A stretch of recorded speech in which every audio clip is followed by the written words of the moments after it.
És fiel em todo tempo. Todo tempo tu és tão bom.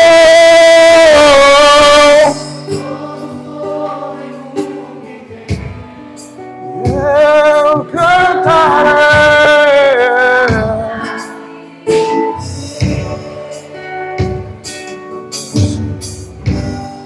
És fiel em todo tempo.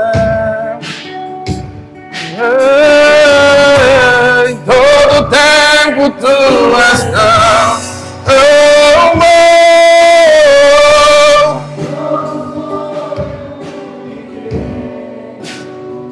Eu cantarei a bondade de Deus.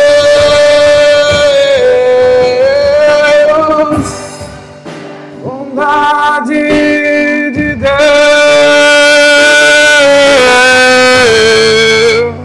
Amém, irmãos? Boa noite, a paz do Senhor. Abra suas Bíblias em Eclesiastes, capítulo 12, verso 13. Eclesiastes, capítulo 12 e verso 13.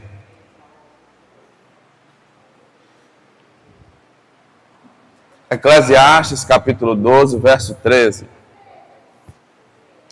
Diz assim, Salomão: aqui termina então o meu relato. Esta é a minha conclusão. Tema a Deus e obedeça os seus mandamentos, pois esse é o dever de todos. Versículo 14. Deus nos julgará por todos os atos, incluindo o que fazemos em secreto, seja bem ou seja mal. Amém? Vou ler mais uma vez. Aqui termina o meu relato, esta é a minha conclusão. Tema a Deus e obedeça os seus mandamentos, pois esse é o dever de todos. Deus nos julgará por todos os nossos atos, incluindo o que fazemos em segredo, seja bem ou seja mal. Olhe para quem está do seu lado e pergunte a ele assim: você sabe o que é o mais importante? Pergunte de novo: você sabe o que é mais importante? Salomão, com toda a sabedoria que ele recebeu, concluiu uma obra e concluiu também um pensamento do livro de Eclesiastes. E a conclusão ao qual ele teve é que todos nós temos mandamentos a serem seguidos, temos um Deus que há um tempo determinado julgará todas as coisas, porque tudo que ele observou na terra, ou quase tudo que ele observou na terra, passava, não era eterno, e coisas estavam inconcluídas, não estavam com a conclusão completa. Muitas pessoas que corriam muito e corriam melhor do que as outras, quando iam competir, não ganhavam. Muitas pessoas que eram sábias não prosperavam. Então Salomão disse: eu sei que nem tudo ainda está julgado.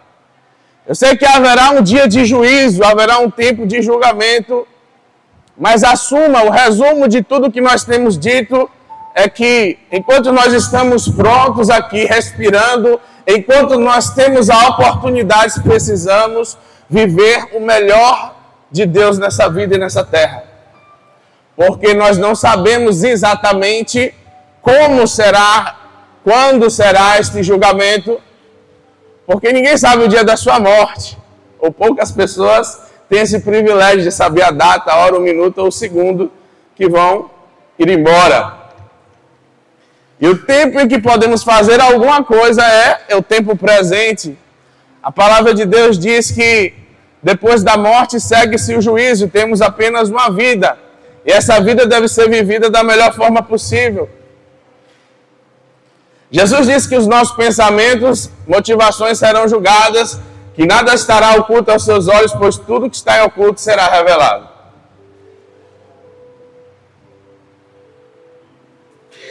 E tudo que foi dito para nós é para que a gente pudesse experimentar hoje algo melhor e algo de Deus, para que a gente pudesse viver coisas sobrenaturais. Para que o cansaço, a fome, o sofrimento e a dor não mais nos frustrasse, não mais destruísse os nossos projetos e os nossos planos como tem frustrado. Uma mulher que aborta vai dizer muito melhor do que uma pessoa que nunca sofreu aborto, o que é o poder da morte. Quem conhece um velório de um ente querido muito próximo, como mãe, como pai, vai falar da dor, do sofrimento, da perda e da saudade muito melhor do que quem nunca experimentou estas coisas. Mas todos nós vamos concordar que não é bom ver alguém ser abortado, não é bom ver ninguém num caixão. Pelo menos eu nunca vi alguém olhar para o caixão e estar feliz com a morte de uma pessoa, a não ser que seja um inimigo, né? Mas eu nunca experimentei isso. Porque o natural da gente é diante da morte há sofrimento. Diante da doença há dor. E Deus não nos chamou para a dor nem para o sofrimento. Ele falou que nós poderíamos viver o melhor dessa terra. Deus nos prometeu antídoto para cada tipo de peçonha que existe. E quando pessoas são picadas com uma cascavel, com uma coral, pela sabedoria o homem entendeu que o próprio veneno daquela própria cobra é o antídoto que pode sarar ou curar ou de alguma forma neutralizar o poder de destruição dela. E da mesma forma, Jesus foi colocado na cruz para que a dor e o sofrimento se tornasse o antídoto e a cura para toda criatura.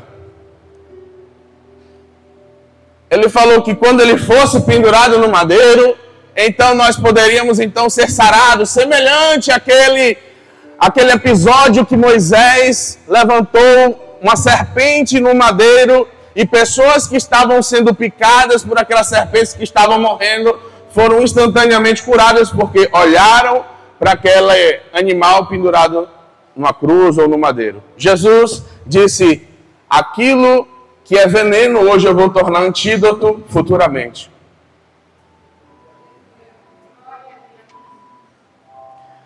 Os mandamentos que hoje são pesados e nos trazem dor e sofrimento porque vemos que não podemos fazer, não conseguimos concluí-los, por mais esforço que a gente possa colocar, há falhas em tudo que nós fazemos. Jesus nos deu uma promessa que, diante desses mandamentos, diante desse sofrimento, Ele traria a esperança e um poder sobrenatural para que aquilo que hoje é dor, é sofrimento, é cansaço, pudesse ser o antídoto para as nossas vidas. E todo símbolo de pedra na Bíblia está relacionado à sepultura. Por isso Jesus foi sepultado num lugar de pedras ou caverna, na sepultura de um homem rico. Moisés escreveu os 10 mandamentos, ou a lei de Deus, foi escrita também em placas de madeira. Porque toda vez que você ver pedra na Bíblia, pense em morte ou sepultura. Por isso Deus escreveu na sepultura, na lápide, na pedra, algo que estava condenando você. E talvez pareça que Ele estava dando esperança ao homem, mas na verdade Ele estava conduzindo o homem à morte e declarando publicamente que eles são incapazes de conhecer, de servir, de fazer algo para Deus.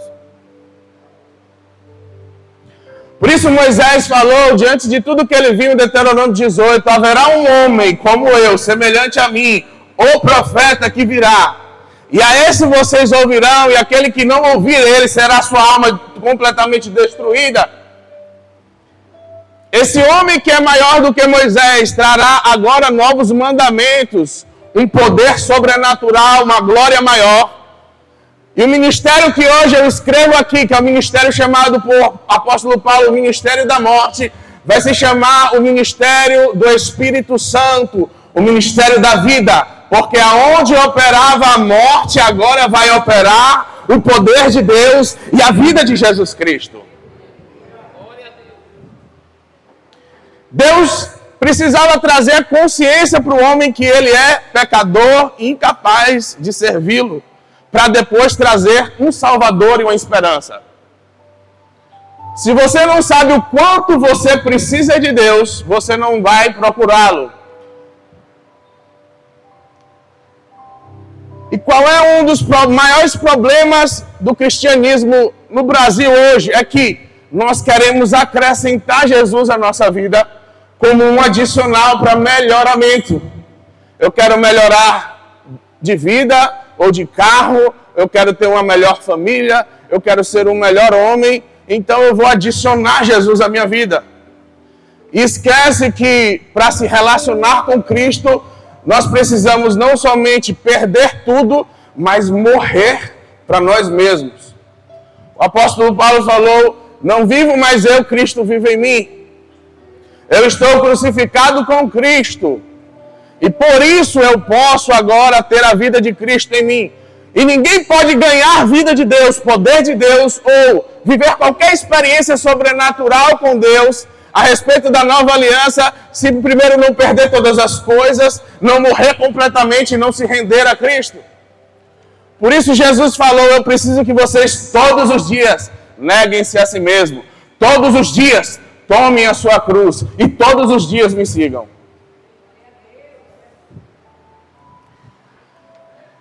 E essa condição deste evangelho, poucos querem. Na verdade, ninguém quer, mas poucos são convencidos da necessidade de experimentar isso. Por isso Jesus falou, enviarei a vós o Espírito Santo que vos convencerá do pecado, da justiça e do juízo. Se ele não vier, nada estará sendo feito. Porque a marca do Espírito Santo em nós é um convencimento de pecado. Abra as vossas Bíblias em Apocalipse capítulo 2. Apocalipse capítulo 2.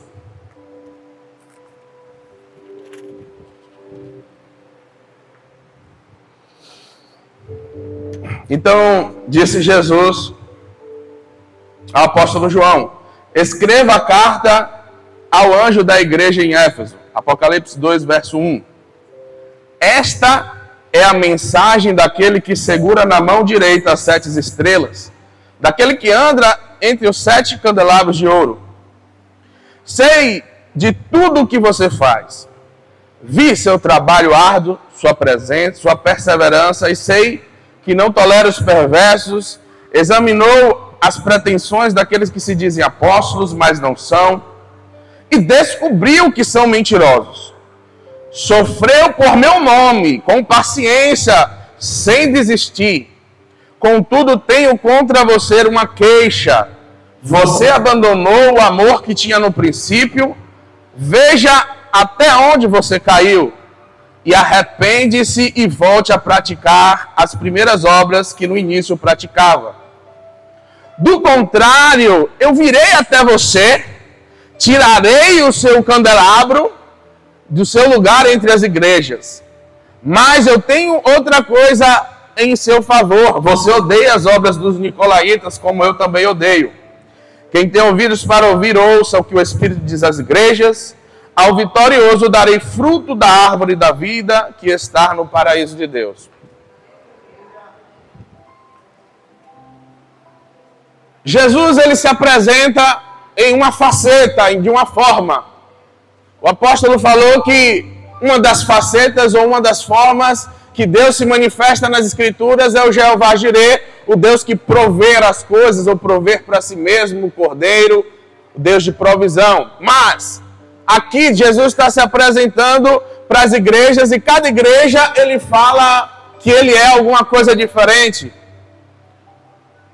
Ou seja, nós temos um relacionamento com Cristo e às vezes para você, num momento especial, ele é um pai que você não teve.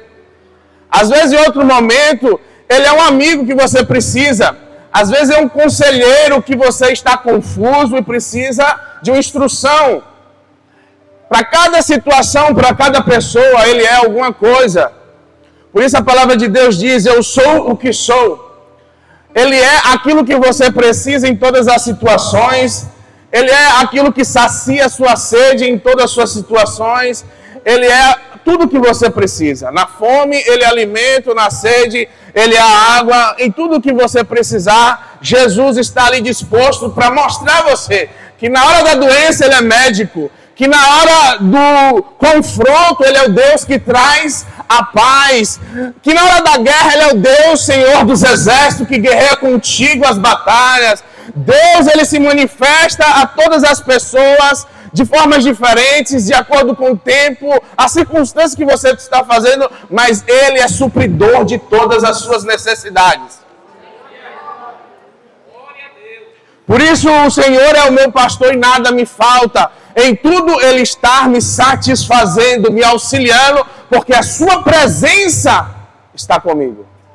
Como ele está presente comigo, nada me falta. Porque quando eu estou na dor, ele é o meu remédio.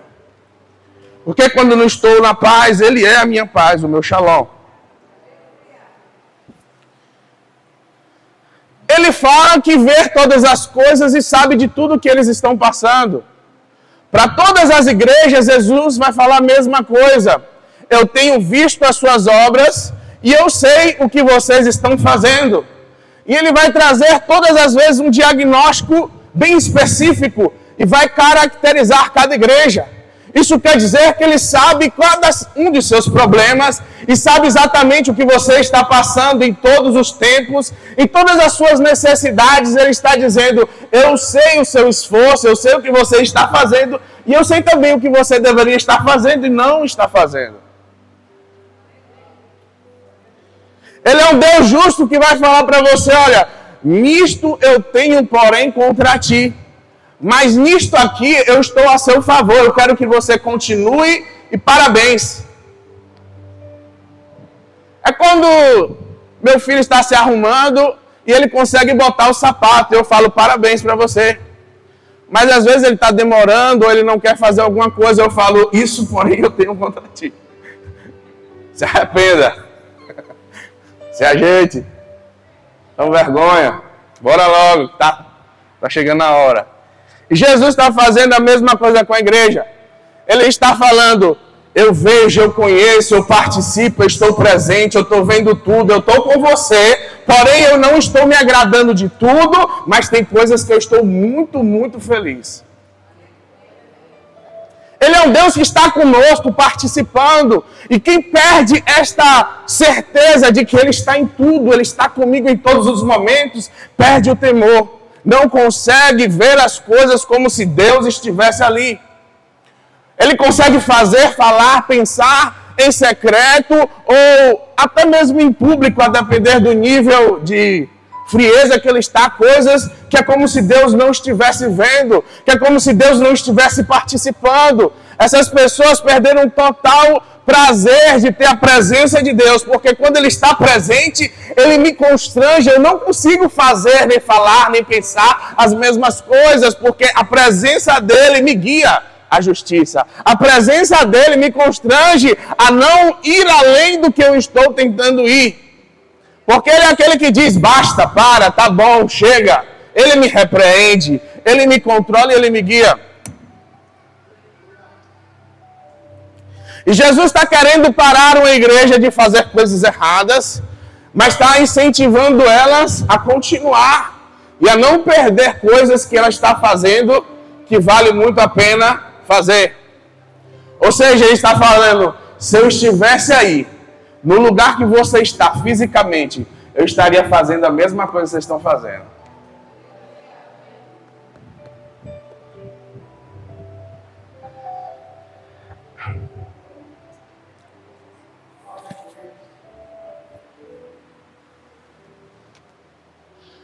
Então, além de ser presente, de ser amigo, de ser conselheiro, de ver todas as coisas, de ser participante de tudo, ele fala: olhe, o que eu tenho contra ti não vai ficar apenas num sentimento e nem numa repreensão.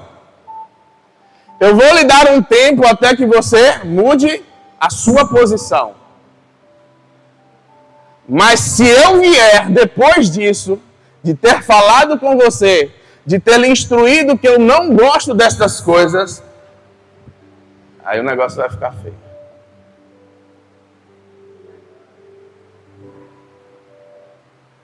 Então ele faz uma ameaça, então ele diz as consequências que o erro vai custar. A palavra diz que Deus açoita e castiga o filho ao que ama, mas o bastardo não recebe repreensão e nem conselho. Ou seja, aquele que não é filho não tem conselho, não tem repreensão, não tem vara, não tem correção. Mas em Provérbios diz que a criança sem a vara é levado à loucura e vergonha para os seus pais. E Deus não quer se envergonhar dos seus filhos. Então ele fala: arrepende-se, volte a praticar as primeiras obras do início. Ou seja, aquilo que você deixou de fazer que era bom, volte a fazer. A motivação que você tinha que não tem mais, volte a ter. E como é que eu volto a ter a mesma motivação e o mesmo coração que eu tinha? Ele já deu a dica. Lembra-te de onde caíste, arrependa-te e comece a fazer aquelas coisas. Mesmo que a vontade não esteja no mesmo nível, fazendo as mesmas coisas, as mesmas intenções do coração voltarão. Porque do contrário eu virei contra ti. Irmãos, eu estar contra você é uma coisa. Jesus está contra você. Não queira isso não, meu. Uma coisa é eu falar alguma coisa que está me incomodando. Agora Jesus dizer: eu já falei, você não me ouviu. Se não me ouvir e continuar a fazer, eu vou ouvir. Aí algumas pessoas não sabem o que Jesus vai voltar, né? Ele vai vir para resolver o que está bagunçado ainda, irmão. Ele vai voltar com vara de ferro para despedaçar as nações. Como um oleiro destrói um vaso de barro.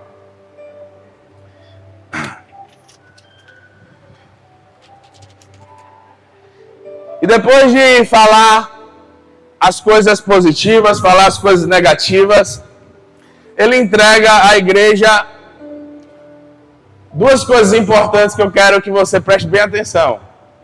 A primeira coisa é que, apesar de ele estar escrevendo ou descrevendo informações que só convinha à igreja de Éfeso saber, Jesus falou que as igrejas, todas elas, ouçam o que o Espírito está dizendo à igreja de Éfeso. O que quer dizer é que, se você ver alguma coisa errada acontecendo, analise bem sua vida para ver se você não está fazendo a mesma coisa ou pode cair no mesmo buraco.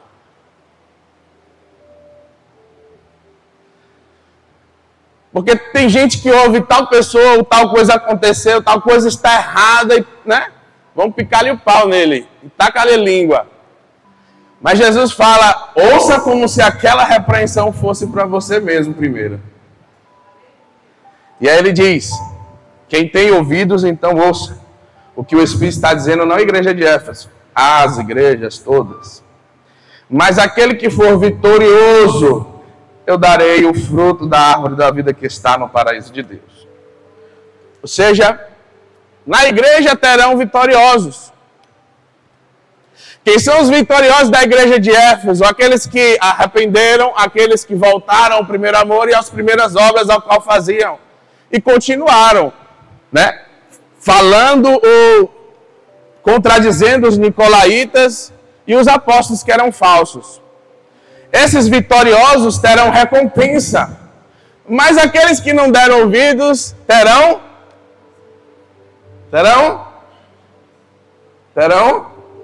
castigo. Olha para quem está do seu lado e fala assim: tudo que você está fazendo hoje tem uma recompensa. É boa ou é má?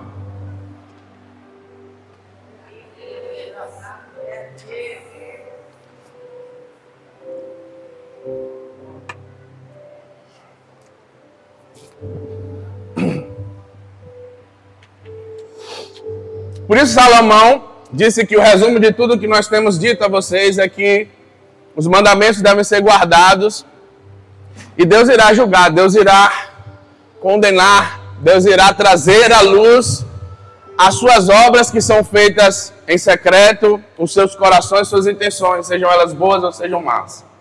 Tudo está sendo registrado. Todos os dias da sua vida estão sendo observados. Em tudo que você está fazendo, vivendo, falando, sentindo, pensando, Jesus está com você. E é por isso que ele consegue descrever a igreja de Éfeso com singularidade, falar com especificação. Eu sei detalhes que só eu sei. Tem coisas que você passa que pessoas muito próximas nunca souberam.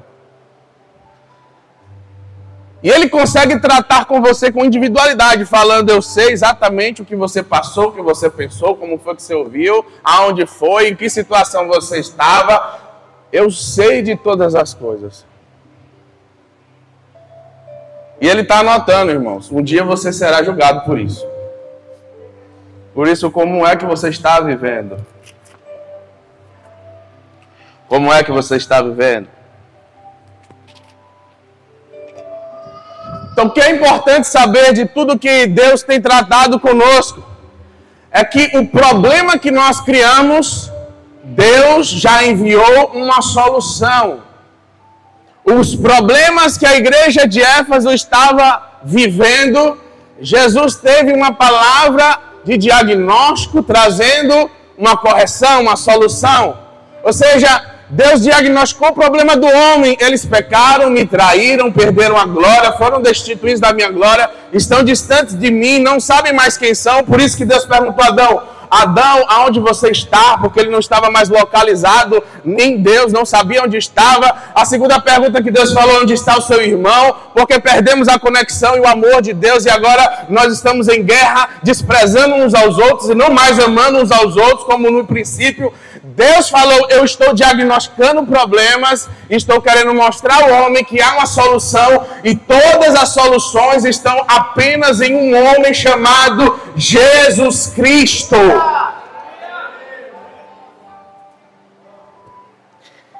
Por isso, todas as escrituras vai simbolizar profeticamente, sombreadamente, como o escritor de Hebreus vai dizer, alguma perspectiva, faceta ou característica de Jesus Cristo. Porque Jesus Cristo, ele trouxe a glória de Deus, mas também trouxe o sofrimento que o homem precisava passar para que a justiça de Deus fosse saciada naquela cruz. Cristo se manifestou como servo sofredor nessa primeira vinda, mas que sempre derramava sinais de uma glória sobrenatural, ressuscitando os mortos e curando os enfermos. Mesmo passando fome, tendo que dormir, estando na situação de homem esvaziado da glória, destituídos da glória de Deus, ele também manifestou o poder de Deus pelo Espírito Santo para dizer: eu estou em um tempo ao qual a glória de Deus não tem se manifestado plenamente, mas eu virei em um outro tempo cheio de glória. Eu vim agora para trazer a vocês e de diagnosticar problemas e falar para vocês: isso está errado, isso não está bom, comecem a consertar, mas quando eu voltar, tudo que está fora do lugar vai ter que vir para o lugar. Aí Jesus vai simbolizar isso com parábolas, falando, por exemplo, de um rei E este rei, ele tem um filho, como senhor de uma terra, tem um filho, e ele vai preparar essa terra para que homens, os trabalhadores, possam trabalhar nesta vinha e produzir frutos, produzir uva. Mas aqueles homens, no tempo de entregar as colheitas, eles matam os empregados do Senhor que foram lá coletar a sua parte. Em outro momento, depois de enviar vários trabalhadores ou mensageiros, ele enviou o próprio filho e também mataram o filho, pensando, como é? Se nós matamos o filho, talvez fiquemos com a herança. Então Jesus faz a pergunta, o que vocês acham que esse Senhor vai fazer depois que o filho morrer? E a resposta é, todos aqueles serão destruídos e mortos, e o seu lugar será dado a outros que vão fazer aquilo que o Senhor quer. Porque, irmão, para todo homem, para toda mulher que está desafiando a Deus, haverá consequência. Por isso está escrito no livro de Gálatas que com Deus não se brinca. Por isso está escrito também no livro de Hebreus que terrível coisa é cair na mão do Deus vivo. Que se nós podemos desafiar a antiga lei, descumprindo ela e tendo ameaça de morte física, ele falou, imagine quem está desprezando o sangue do Filho de Deus e rejeitando a aliança e a promessa do Espírito Santo. Quais são as consequências que se esperam para eles? Por isso, não brinque com Deus. Faça algo com a sua vida que vai valer a pena aquele sangue que foi derramado.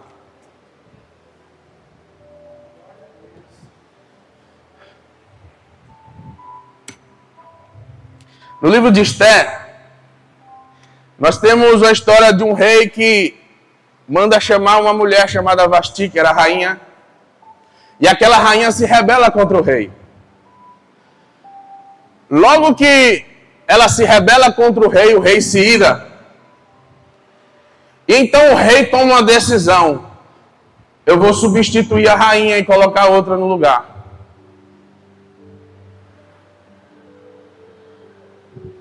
Isso simboliza, irmãos, a queda do homem. Porque Deus deu tudo para Adão, preparou um jardim maravilhoso, chamado Jardim do Éden, ou da terra de delícias, de prazeres. Fez tudo o que Adão precisava, deu tudo pronto. E ele se rebelou contra Deus. Então Deus tirou tudo de Adão e deu para Jesus Cristo. Vasti representa a antiga lei, a lei de Moisés, que mostra o quanto nós somos pecadores, miseráveis, e não temos nenhuma condição de cumprir a lei. Porque se em um mandamento a gente pecar, em todos somos condenados. Mas a Esther representa a graça de Cristo. A Esther, ela se apresenta diante do rei com temor, sabendo que ninguém pode se apresentar diante do rei sem ser chamado.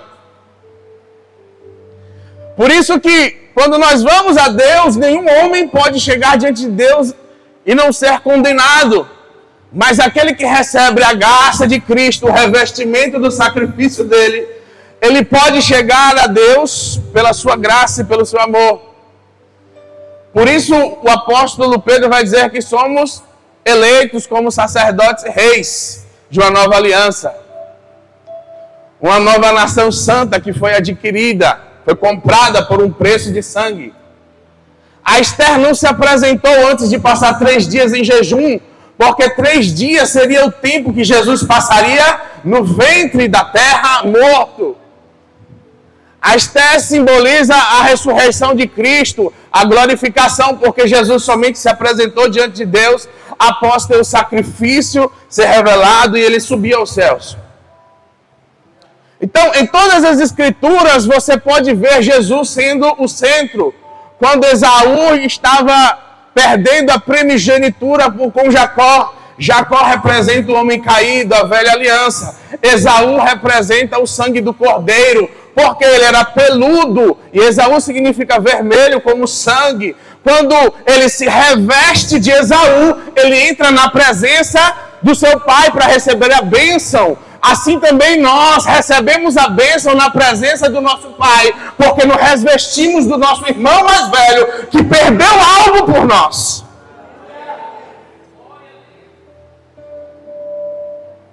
Então, em todas as escrituras, alguém está substituindo o nosso lugar e perdendo a sua vida para nos dar ela. Se ele perdeu a sua vida para te dar, irmãos, porque você ainda quer viver a sua. O Evangelho não se trata de ter uma vida melhor, se trata de ter a vida que Cristo lhe deu. Uma nova vida, uma nova identidade. Por isso, novas coisas estão sendo feitas. Ele falou, vocês se tornarão novas criaturas. As coisas velhas se tornarão passado e eis que tudo se fará novo. Há uma promessa de uma nova identidade a ser entendida, a ser experimentada por essa nova aliança. E Jesus Cristo quer que você experimente isso hoje. Jesus Cristo quer que você experimente isso amanhã. Jesus Cristo quer que você entenda como viver em comunhão com Ele fora daqui, fora da igreja, no seu trabalho, na sua casa, onde você estiver, atrair a glória, a presença de Cristo, para que este homem espiritual seja ativado.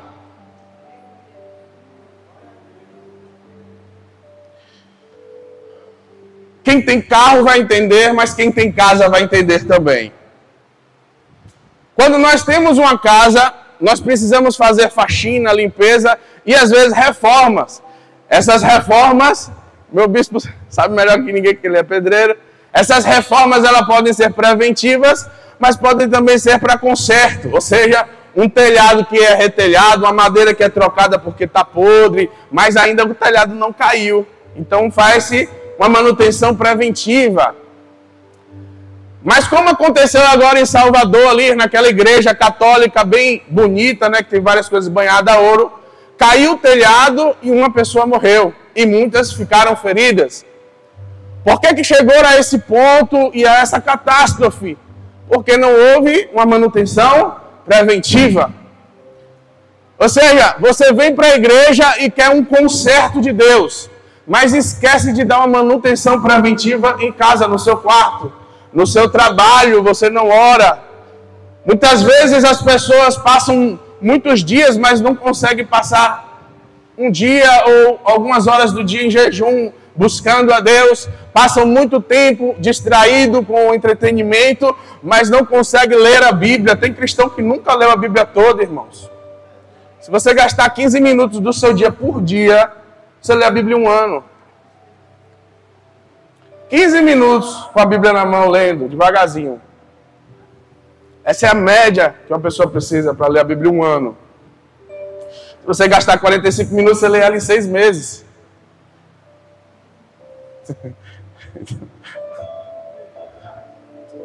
Então, não dê mais desculpa. Começa. Não dê mais desculpas para Deus. O apóstolo Isaías pregou aqui, né? Na conferência. Não dê mais desculpas para Deus. Confessa. É convencido, confessa e encontra misericórdia. Então, nas Escrituras eu vejo Cristo em tudo. Em tudo nós podemos ver a Ele. Se em Gênesis 1 Deus está fazendo algo na terra, Ele cria os céus, mas o Espírito Santo está sobre as águas, então Ele diz, haja luz. E o apóstolo João vai explicar que Jesus é a luz do mundo. Em toda a Escritura ele está mencionado quando Adão cai e Deus prepara uma pele de animal, uma roupa. Cristo estava sendo mencionado como sacrifício que encobriria as nossas vergonhas, o nosso pecado. Quando você vê lá José que está preso, cativo, e aqueles homens estão com sentença de morte em suas cabeças, um padeiro e um copeiro. Levou-se 3 dias para que a sentença fosse cumprida. Um recebeu a morte e outro recebeu a promessa de estar diante do rei. Eram menções do que Cristo irá fazer. Quando Melquisedeque também se apresentou ao dizimista Abraão, ele deu para ele a ceia, né? A água, o vinho e o pão. E ali foi mencionado, primeira vez, o sacrifício, uma das primeiras vezes, o sacrifício como o corpo de Cristo e o sangue que seria derramado, o sangue da nova aliança. Então temos na Escritura infinitas formas de ver Jesus Cristo. Quando Jonas foi entregue ou colocado no ventre da baleia ou de um peixe, o próprio Jesus mencionou que era ele sendo colocado debaixo da terra. Em 3 dias ele ressuscitaria, porque todas as Escrituras estão falando alguma coisa de Jesus Cristo. Porque Deus quer apontar todas as coisas para Jesus Cristo, para que todas as coisas que entregue sejam um Filho, glorifique o Pai que está no céu. Todo aquele que persegue a Cristo conhece o Deus, o Pai, e todo aquele que vai pesquisar ou procurar o Deus Pai, vai encontrar Jesus, o Filho. E nesse relacionamento nós somos satisfeitos, irmãos. Você tem um pai que está no céu e ele tem um filho que está na terra. E a promessa é que, assim como o meu filho está e é no céu, eu terei filhos da mesma imagem e glória e semelhança aqui na terra. Então, de tudo que você tem ouvido, o resumo de todas as coisas é o poder de Deus para libertar você de uma vida de pecado, de morte, de doença. É muito maior do que o poder que o pecado e a morte exercem sobre você. Por isso, Paulo vai escrever que aonde abundou o pecado, o que é que aconteceu? Super abundou. Abundou com força ainda maior. Abundou com violência que destrói a outra violência. Com um poder superior manifestou Deus, então, o poder para que você possa viver algo com Cristo. Onde abundou o pecado, superabundou a graça e a glória de Deus. Para que não mais vivemos como nós vivíamos nas nossas antigas conversas, nas nossas antigas atitudes, onde nós estávamos. Por isso, irmãos, saibam que nós seremos julgados por tudo. Tudo que nós fazemos, pensamos. E não pare de buscar a Deus. Não pare de servir a Ele. Onde você estiver, clame o nome e o sangue de Jesus. E esteja em comunhão com o Espírito Santo. Ele vai te fortalecer em todos os seus momentos. Amém? Levante o seu lugar, vamos orar.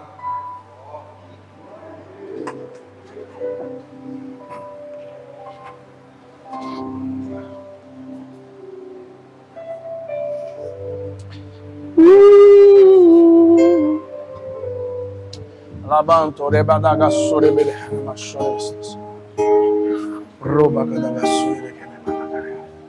tem alguém que está com alguma enfermidade, alguma dor agora aqui? Quer vir aqui para receber uma oração? Alguém com dor, com enfermidade?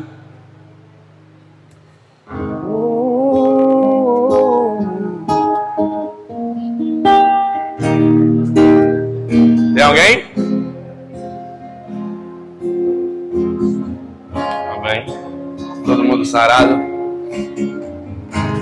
Ouvir o meu Senhor bater na porta e o meu coração queimou. Ouvir o meu Senhor bater na porta e o meu coração queimou. Eu não vou parar.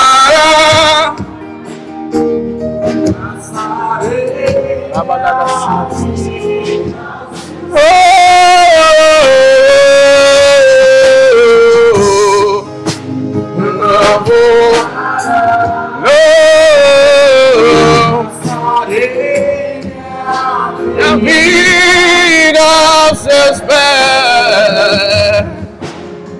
Eu tenho fogo cerrado no meu peito.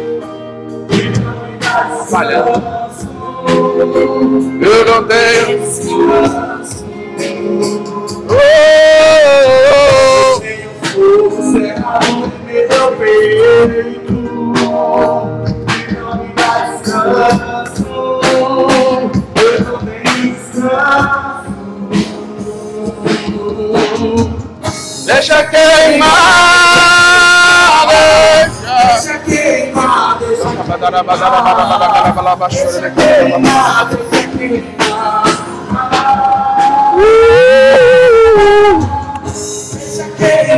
deixa queimar. deixa queimar, ah, queimar.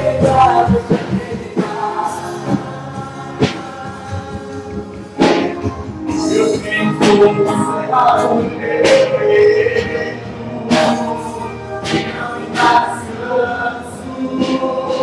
Eu não tenho descanso. Fica cheio do Espírito Santo. Pai, eu quero tudo. Exalta da cadeia do Senhor. Enche ele agora.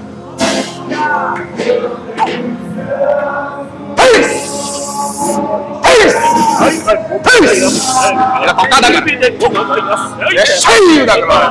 Em nome de Jesus. Renova, Pai, assim. Abre a mente e o coração.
Deixa queimar, deixa queimar, deixa queimar.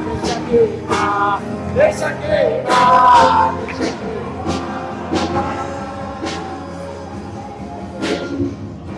Aleluia! Glória, glória a Jesus. Aleluias, aleluias! Glória, glória, glória, glória a Deus. Aleluia!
Deixa ele ativar o fogo do Espírito dentro de você nessa noite.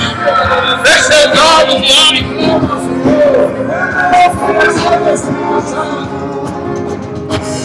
fogo cerrado no meu peito, e na vida descanso, eu não tenho. Deixa queimar, deixa queimar, deixa queimar.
Deixa queimar, deixa queimar, deixa queimar, deixa queimar, deixa queimar.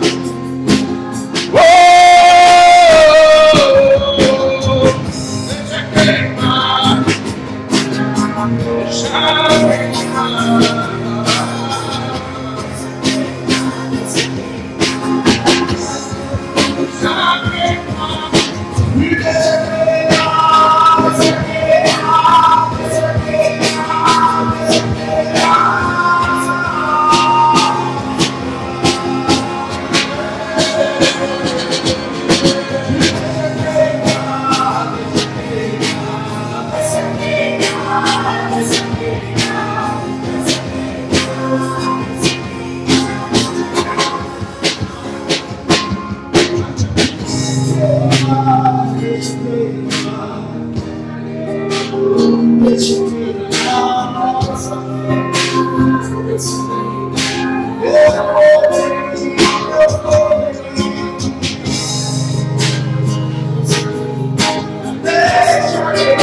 Ele é maravilhoso. Estenda as tuas mãos, igreja. Fecha os teus olhos. Senhor, nós sabemos que o Senhor se faz presente. Que o Senhor é o Deus que pode mudar a história desse teu filho e da tua filha. Essa pessoa que chegou aqui, meu Pai, com o coração travado, uma vida em plena luta, talvez não está entendendo, meu Deus, o que está acontecendo com a vida dela. Mas nós sabemos que o Senhor é o Deus que tira todo o embaraço. O Senhor é o Deus que quebra aquilo que é ferrolho de bronze. Portas fechadas se abrem, meu Pai, diante de Ti. Nós sabemos que nenhuma língua mentirosa, nenhuma obra contrária tem poder sobre o Teu filho e a Tua filha. Meu Deus, nós acreditamos que todo o poder das trevas hoje estão caindo e não estão dando mais razão para a vida dessa pessoa. Meu Deus, essa pessoa está vivendo uma noite de tribulação, não consegue dormir. Ela está trocando o dia pela noite, a noite pelo dia. Meu Deus, quantas vezes tem pensado em se trancar dentro de um quarto e pedir até a própria morte. Mas nessa noite, o Senhor está anulando todo decreto contrário. O Senhor está tirando toda a crise de ansiedade, depressão. Ei, essa luta emocional que você não está sabendo lidar. Ei, aquela situação que está dentro da tua casa, aquela contenda, aquela luta travada que você está dizendo, Deus, eu já não estou entendendo nada do que está acontecendo aqui. Em outra hora era harmonia, era união, era paz, mas agora é guerra. Parecemos estranhos dentro da nossa própria casa. Não temos mais condição de olhar um para a face do outro. Senhor, como repente as minhas lágrimas estão regando meus pés. Já não estou suportando mais isso. Isso está me levando, Senhor, a um nível mais profundo de uma tristeza onde eu não consigo mais controlar. Mas nessa noite, filha de Deus, filho do Deus Altíssimo, nós anulamos esse mal sobre a tua vida. Você não é mais refém. Você não é mais vítima do reino das trevas. Você não vai ser mais corrompida por ela. Você não será mais levada ao ponto zero. O Senhor hoje te exalta. O Senhor hoje te enaltece. Hoje Ele coloca você de pé. Hoje Ele tira tudo isso que te levantou contra a tua história. Ei, tu não vai ser mais chamada de louca. Você não será mais chamada. Ei, escuta o que o Deus está dizendo com você. Tu não será mais chamada de louca, porque eu ouço esta palavra no meu ouvido, como alguém dentro da tua casa tem te chamado de louca.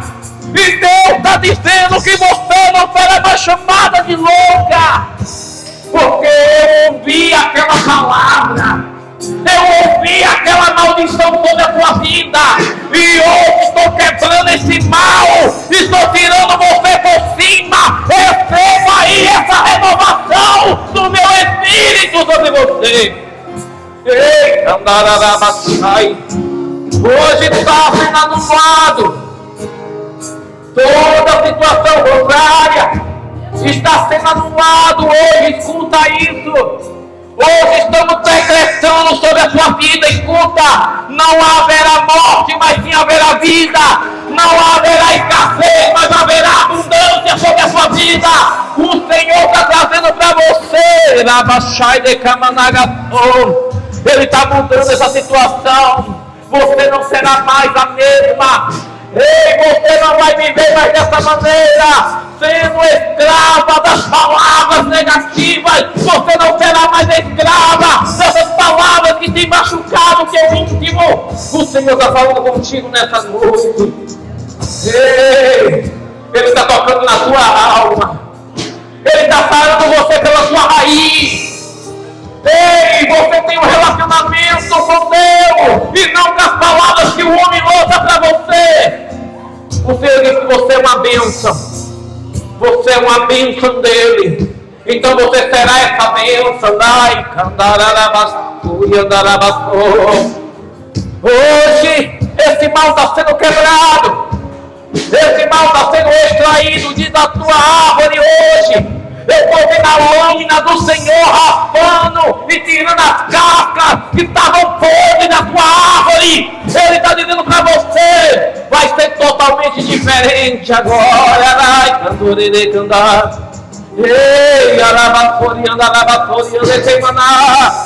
está esperando a resposta do homem, mas eu sou o teu Deus que dou. Ai, quando eu quero falar, eu abro até a boca de uma mula. Quando eu quero fazer, eu abro o mar para você passar. Ei, não tem barreira. Ele está dizendo para você, quando descobrir quem sou eu e reconhecer que nada pode sem mim, aí você saberá e verás a minha glória. Aleluia. Ele quer mudar a tua vida. Eu estou vendo uma moldaça do Senhor hoje aqui. Ele vai te moldar e vai colocar do jeito que Ele quer. Oh, filha minha, porque tu reclamas, porque tu murmuras daquilo que você não entende. Há um tempo para todas as coisas, e não será no teu tempo, será no meu. Ei, eu permito sair, como também eu permito voltar. Ei, caralho, eita Deus da glória. Ele está falando para você nessa noite. Não vai ser na sua condição, não forma. Ei, calabachai. Ei, calabachai. Ai, candolerabasou dessa mandalha. Ei, candolerabasou de cai. E deixa queimar. Deixa queimar. Ele está ardendo em você aí. Ai, Deus. Ai, Senhor. Deixa eu descer. Ai. Ei, caralho, meu Deus.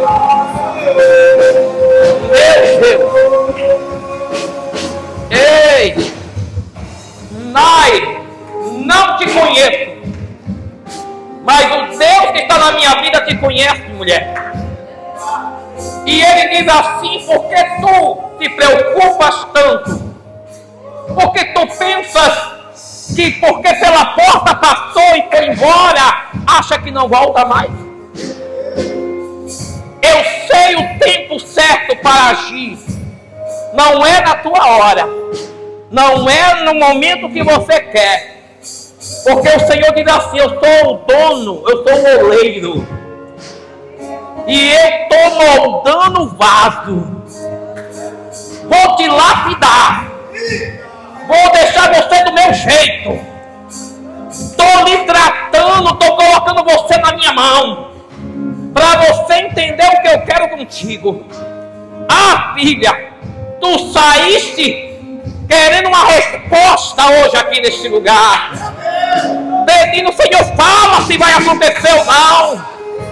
Meu Deus, em quantas portas vai ser preciso eu bater? Ai, não te conheço, mas Deus está dizendo para você que é hoje. Eu posso fazer agora se eu quiser. Mas entenda, se eu trouxer agora, vai continuar com os mesmos sofrimentos, vai continuar com as mesmas dores, com as mesmas traições, com as mesmas lutas. Ei, carabachai! Por isso que eu estou trazendo. Estou cuidando para você saber que eu sou o teu Deus. Estou cuidando de você. E na hora certa você vai cantar o hino da vitória. Estou te fortalecendo. Ai, Jesus. Estou te fortalecendo na minha presença. E não vai demorar para você entender o que eu estou fazendo contigo. Ah, é um tempo e mais um pouco de tempo. E dentro de um tempo você vai entender o que eu falei contigo hoje. Ah, mulher, porque quando voltar não vai ser mais do mesmo jeito. Ei! Deus chamou a mulher para ser a varoa, não a mãe. Talvez você tenha entendido. Deus te chamou para você ser a mulher e não a mãe. Eita Deus. Tem homem que quer ser tratado como filhinho. E Deus disse: depois que se uniu a ela, tem que cortar o cordão umbilical. E tem que ser homem, não é verdade, varoa? Porque o homem pega a varoa e diz: não, me bota no colo, eu sou bebê. Então não é homem, né? Então Deus diz assim: é preciso eu preparar. Então o Senhor está dizendo assim: a meninice eu vou tirar. Não se preocupa não. Estou tratando. E quando voltar, você vai dizer: meu Deus, voltou totalmente diferente. Vai voltar do jeito que Deus quer. Lapidado, forjado.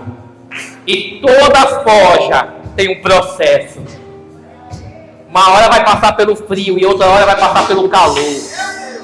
Uma hora vai estar no fogo e outra hora vai estar na água. E Deus está dizendo: é o processo que precisa acontecer. Quando não entende o processo, eu fico aéreo. Deus está dizendo para a varoa também: entenda o que eu quero. O homem pode querer os céus e a terra, e eu tenho para dar isso. Só o que eu quero contigo é um relacionamento fiel, verdadeiro e profundo, onde eu te chame de filha e você me chame de pai. Assim diz o Senhor para a irmã. Quando você entender que desde o princípio, quando a terra foi criada, formada, eu sempre quis o bem.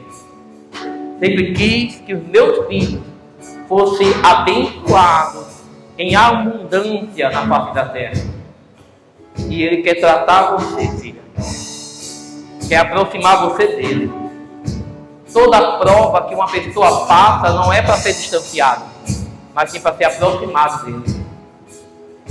Então as provas vêm e muitas vezes a gente fica rígido, a gente fica áspero, porque não aceitamos aquilo na nossa vida. Está acontecendo, mas não aceita.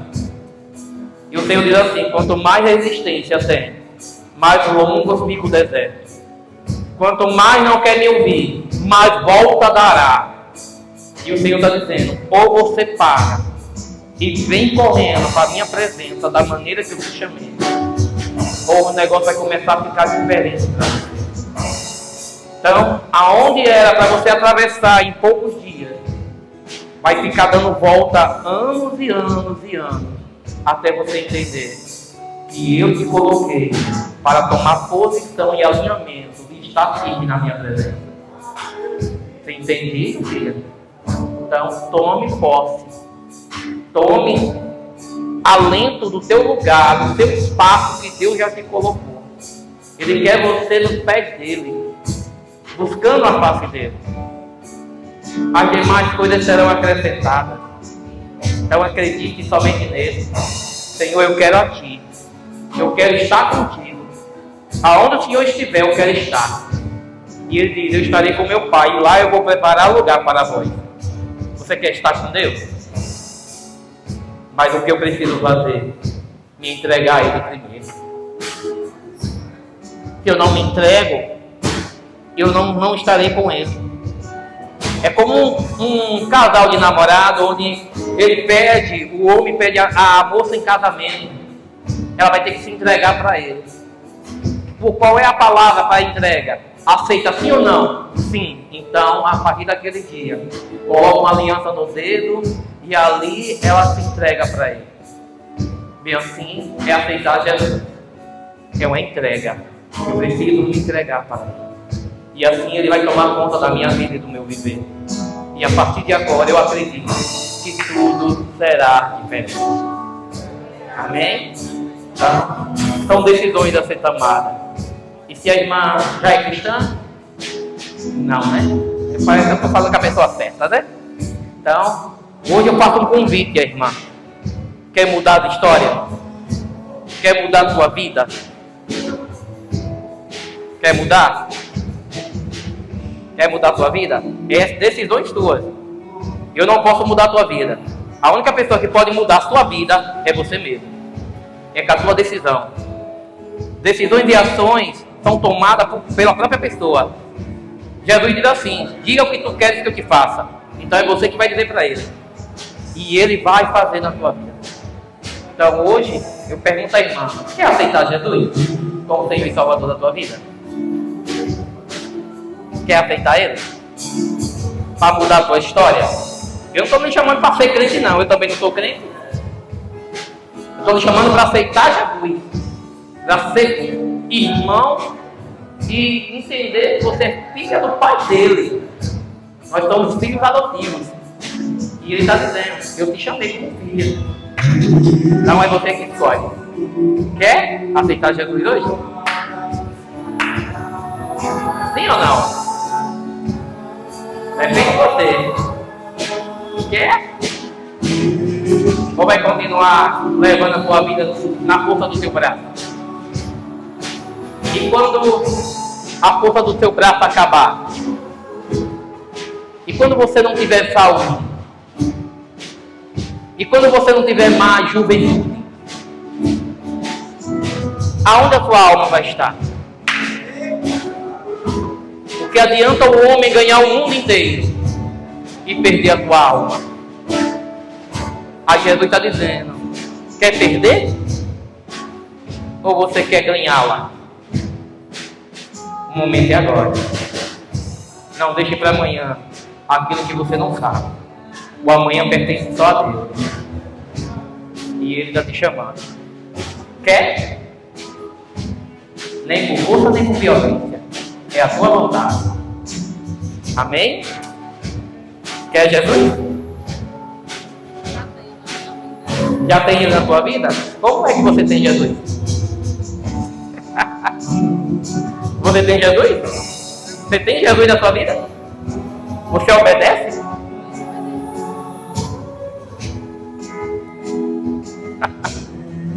Obedece mesmo? É muito difícil. Foi pregado aqui nessa noite.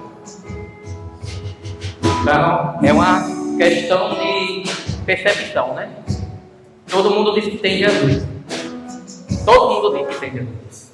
Mas uma coisa a palavra de Deus diz assim: aquele que não me aceita diante de testemunha, eu também não poderei aceitá-lo no meu reino diante dos santos anjos. É a palavra dele que diz, não sou eu. E aí, se eu não aceito a ele e confesso com a minha boca que eu tenho ele como Senhor e Salvador da minha vida, os santos anjos dele também não podem se tornar testemunha e dizer, não, ela te aceitou. É confessar. Não basta somente eu dizer que eu tenho ele, porque muita gente diz aí que tem Jesus, mas não obedece nem pratica nada que a lei dele manda. Então, essa é a diferença. Então, se eu não confesso, então eu sou omisso. Eu digo que tenho, mas não tenho. Está entendendo? Então, é a gente que toma a decisão. A irmã já não é mais leiga, já é conhecedora agora da palavra. Nós estamos passando para a irmã. E amanhã, aí o Senhor é que vai te chamar a irmã. E vai dizer, foi chamada para aceitar Jesus. Mas você disse que já tinha. E me prove que você tem. Ele está morando em você? Mora? Você é batizada com o Espírito Santo?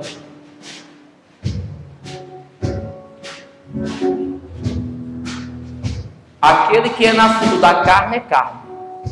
O que é nascido do Espírito é Espírito. João Batista declarou, eu batizo com água só para render rendimento de pecado. Mas aquele que vem após mim, que eu não sou nem digno de desamarrar as sandálias dele, ele vai vir para batizar com o Espírito Santo e com fogo. Então ele está dizendo para a irmã, se você tivesse Jesus dentro de você, o Espírito dele estaria em você.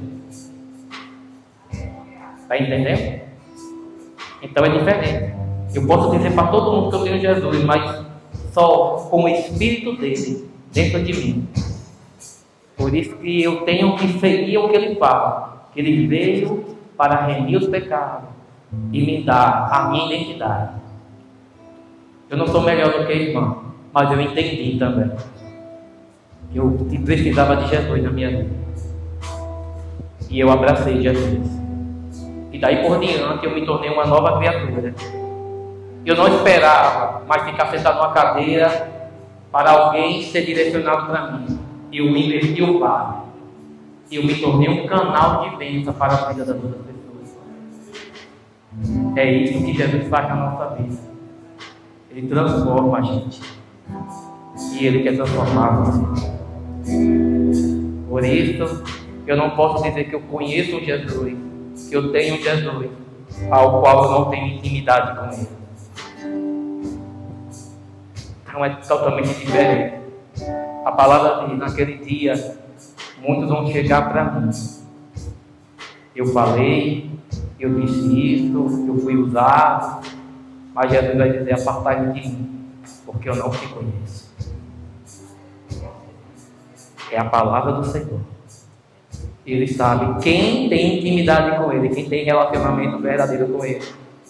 Para aqueles que dizem assim, eu tenho Jesus. Amém? Então, a escolha é da irmã, tá? Se quiser Jesus, nós estamos aqui só para abençoar a tua vida. Mas se a irmã não quer, eu não posso fazer nada. Quer? É só aceitar Jesus. Eu não estou chamando para você ficar aqui, não. É aceitar Jesus. Vem aqui, é só aceitar Jesus. Você não vai ficar com a gente aqui, não. Quer? Oh, glória a Deus, olha aí. Quando a pessoa entende, é diferente, tá entendendo? Não é ficar aqui não, a irmã não está achando que a pessoa não é ficar aqui não. É você ter ele na tua vida verdadeiramente, tá? Levanta a tua mão assim. Oh, Deus bom. Aleluia. Você mesmo, já é cristão também? Frequento, mas já aceitei Jesus. Aceitou a Jesus? Glória a Deus, que Deus te abençoe. Eu sei que Deus. Tem mais alguém aqui nessa noite que quer renovar a aliança, aceitar Jesus? Mudar a tua história? Todo mundo que está aqui é cristão? A irmã é cristã? Frequenta? Não, glória. A irmã ali, a de vermelho, é cristã também? Glória a Deus, que bênção. A irmã também é. Então, igreja, então estenda as tuas mãos para cá. Tem uma alma se rendendo a Cristo, aleluia. Isso é muito importante, amém? Então, como é o nome da irmã? Luciana, glória a Deus. Luciana, Lulu também. Glória. Tem outra Luciana, tua xareca ali. Tá ali, de onchinha. Fecha teus olhos. Pai, queremos apresentar a vida da Luciana, Senhor. Ela está aceitando o Senhor como Senhor e Salvador. E nós, como igreja, estamos aqui para abençoá-la. Senhor, não somos nós que vamos dizer para ela como é que ela deve estar diante do Senhor. É o seu próprio Espírito que vai dar a direção para ela. Porque a tua palavra diz que é o teu Espírito que convence o homem do pecado. Então, Senhor, nós como igreja, estamos fazendo o nosso papel e abençoando a vida da Luciana. E sabemos que ela vai sair daqui hoje, Senhor, com uma certeza na vida. Eu já aceitei Jesus na minha vida como Senhor e Salvador. Então, a partir de hoje, meu Pai, tudo aquilo que prendia, que levava a Luciana, meu Pai, a desagradar a Ti, hoje eu decreto e profetizo que cai por terra hoje. A partir de hoje, Luciana vai entrar no processo do Senhor para ser limpa e tomada pelo Teu Espírito. Fala com ela, Senhor. Derrama o Teu Espírito sobre a vida da Luciana. E que ela venha ter o entendimento e buscar o Senhor mais e mais, acreditando no Teu fazer, meu Pai. E desde já, a igreja do Senhor vai estar, Senhor, orando por ela, mas ela vai entrar, Senhor, e confessar com os lábios dela que aceita o Senhor como autor e consumador da vida dela. Repete comigo. Eu, Luciana, aceita Jesus como Senhor e Salvador da minha vida. Nesse momento, eu peço perdão pelos meus pecados. Senhor, escreve o meu nome no livro da vida e me recebe no Teu reino. Desde já, agradeço em nome do Pai, do Filho e do Espírito Santo. Amém, igreja! Glorifica o nome do Senhor aí, igreja do Senhor. Ele é bom. Aleluia. Dá um abraço nela aí. Aleluia. Deus é bom. Eita Deus. Diga, Deus é bom a todo tempo. Amém. Que Deus continue abençoando a vida de vocês. Domingo estaremos aqui, amado, a partir das 19 horas. E eu sei que Deus já preparou um culto maravilhoso para as nossas vidas, porque a gente vem cultuar Ele e Ele que prepara o culto para a gente. Aleluia. E eu sei que Ele vai derramar ainda mais da graça dEle sobre as nossas vidas. Que Deus abençoe o restante dessa semana para você. Que aonde você colocar a tua mão, bendito seja, venha prosperar. Que onde você colocar as plantas dos teus pés, eu sei que o Senhor te dará como honra e glória para o teu nome. E eu sei que as coisas que o Senhor já preparou e determinou para a tua vida chegará na tua tenda. Você não vai sair de mãos vazias. Coloca as tuas mãos assim para frente. Aleluia. Que a graça do nosso Senhor Jesus Cristo, o amor de Deus Pai Todo-Poderoso e as doces consolações do Espírito Santo esteja na vida de todos. E a igreja do Senhor diz: não saia sem dar paz do Senhor teu irmão, em nome de Jesus.